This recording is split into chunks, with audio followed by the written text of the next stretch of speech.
Alright, so itong old bike na to is gumamit, yung previous owner is gumamit ng, I think this is a generic voltage regulator rectifier.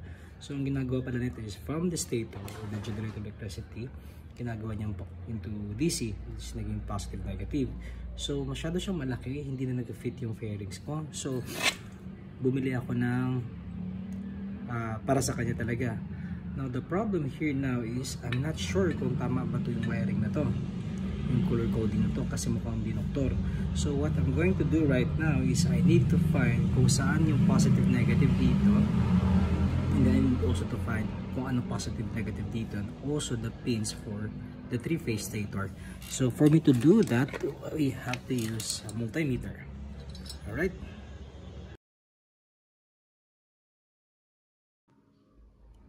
Alright, so first natin to check is we want to determine kung alin dito ang positive negative. So normally sa mga regulator rectifier na 3-phase, yung tatlong uniform na to, these are from the stators. So this is the power node. So for us to check, ang kailangan kasi natin ma-determine kung alin dito ang positive, alin dito ang negative. So for us to do that, we are going to implement using the forward bias. So ang gagawin natin is we need to find, didikit lang natin itong positive terminal from the multimeter. Kabit natin from either of these three stator terminal. Then i-check natin, i-check natin yung negative supposedly is ito dapat ay magkakabit siya sa positive. So if we find a reading here, yan, naka-open line kasi siya, ibig sabihin ng open line, walang circuit na connectivity. So pag didikit natin siya dito at may reading, ibig sabihin yun yung positive. So this one, wala siyang reading, open line lang, ibig sabihin this is supposedly the negative. Kung may reading dito, ayun, may reading siya. So this one will be the positive. So check natin sa ibang nodes kung meron ba. Lipat natin sa ibang.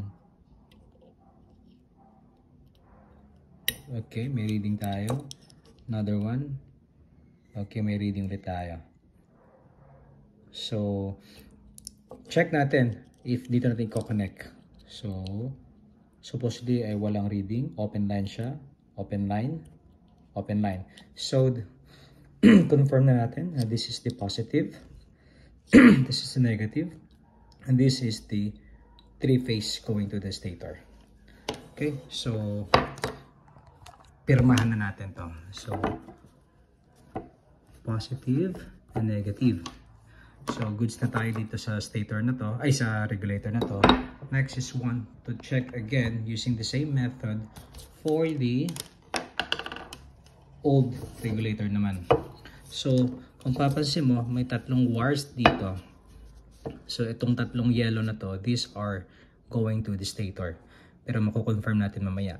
So ito, it's either the positive or negative. Same thing din dito, it's either this is the positive and this is the negative.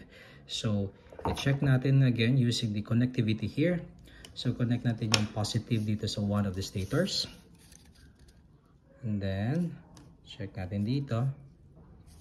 If may reading, still open line. Ito, okay, nagkaroon ng reading.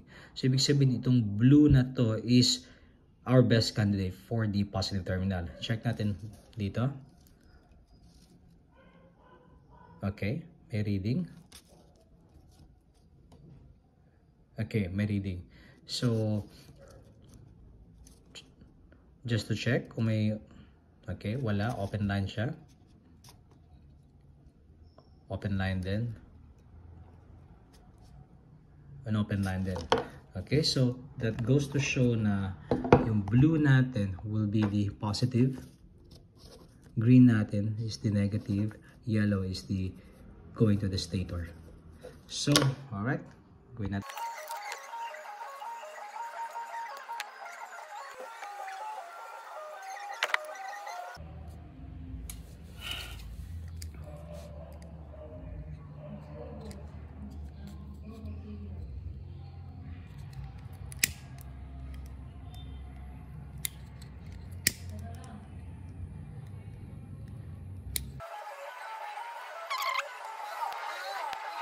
Alright, so ngayon kakabit na natin.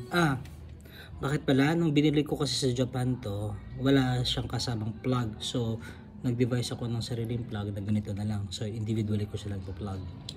Okay? So, start tayo sa positive.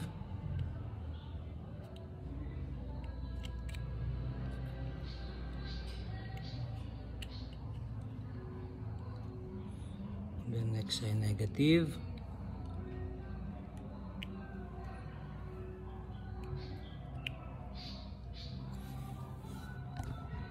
Ito pala yung itsura ng ginawa ko.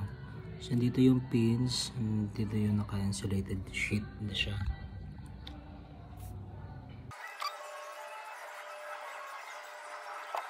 Alright, for final testing, let's see if may nabibigay ng kuryente yung stator papunta sa battery.